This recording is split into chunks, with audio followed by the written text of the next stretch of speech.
So, my disability hearing was just a couple days ago. As I mentioned earlier, a couple weeks before my hearing, I called Social Security to double check that they had gotten my medical records. Back when I got like the CD copy of my file, like after they scheduled my hearing. I didn't know until then, when I looked at my file, that they never got my medical records.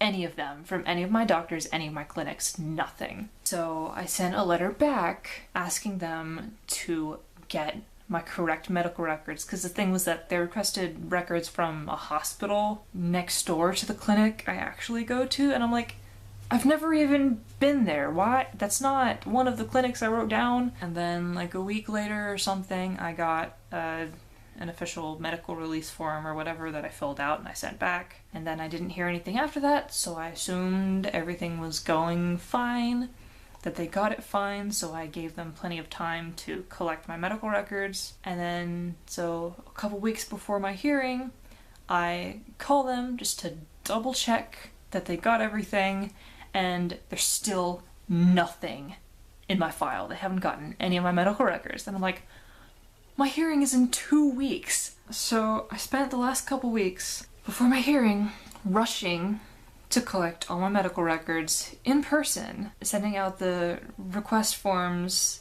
to my clinics in person to make sure they got them, and then having them mail me my medical records so that I could then personally send them to Social Security so that I know they had them. And I would also make an extra copy for myself to bring to my hearing just in case they didn't get them. I ordered CD copies from my main clinic of all of my medical records from my entire life, basically, since I moved here, since I've been going to that clinic, which is since I was 4 years old. So after I got those, I've been sorting through all of my medical records. I stayed up all night and like sorted through all of them all day, all night, and almost all day the next day.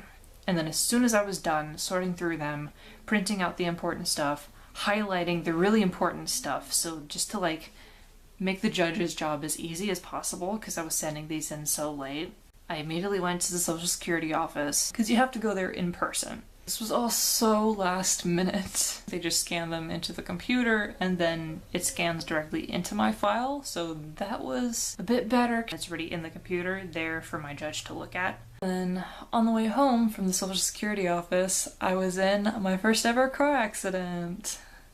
Yay! Just a tiny one. My best friend's mom drove me to the Social Security office and she just like accidentally rear-ended someone when we were like stopped at a red light. Wasn't too bad. Pretty minor. We were both fine, but it was still scary. I had to go back to the Social Security office again that next Monday though to drop off the rest of my records because they couldn't take the CD. I had to bring what I printed out. Tried to make copies of what I printed out and highlighted, but the copies didn't work out because only copied one side. I printed everything double-sided. So I'm just like, oh my god, I don't have time for this. Like I literally had to leave to get to the Social Security office like before they closed, so I had enough time. I just came back on Monday with the rest of my medical records, scanned those in, and then my hearing itself, which was just a couple days ago, seemed to go pretty well. I got like no sleep the night before. We had to leave at 6 in the morning. I think I went to bed I think like 1, but I just couldn't fall asleep. I was supposed to wake up at 5, but my alarms didn't go off because my phone was on mute for some reason, so I didn't actually wake up till 5:30 when Ryan woke me up and was like, my alarm's gonna go off. And I looked at my phone and I'm like, oh, it's on mute. So I only got like half an hour of sleep. Seems like it went pretty well. Ryan and my best friend's mom were my witnesses because they've seen a lot of what I've dealt with medically and just my everyday activities. Nat's mom, at least for the past 6 months that I've been living here, and Ryan for the time we've been dating, like the past 2.5 years. I didn't think I would cry during the hearing, but I did when I started describing how I missed like 27 days of school in 7th grade from migraines, and then 30 days in 8th grade, and even more days my freshman year of high school, and then more than 50 days my sophomore year of high school. And then the school district was threatening to have me withdrawn because I just wasn't at school often enough for them to keep me in the system. I started like choking up and I started crying. I had a pretty nice judge though. I liked the judge, which was good. But I think it went really well though, because at the end when the judge talked to the vocational expert, at the very end of her list of questions for him, she asked what sort of jobs would be available for someone that had to call in sick twice a month. And he said there would be no jobs available. So then somebody who had to call in sick twice a week would definitely have no job options. And he said that is correct.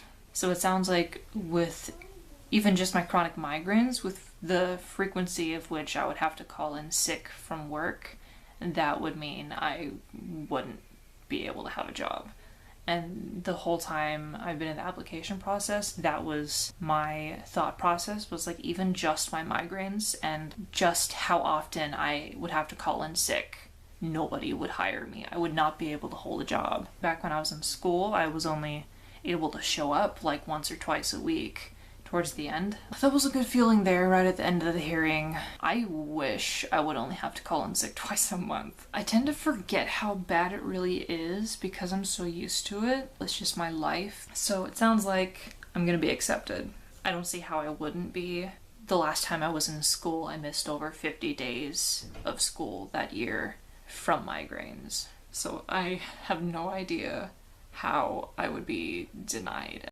This is not my home, it's a house of bones, full of empty rooms, full of empty souls. And I feel so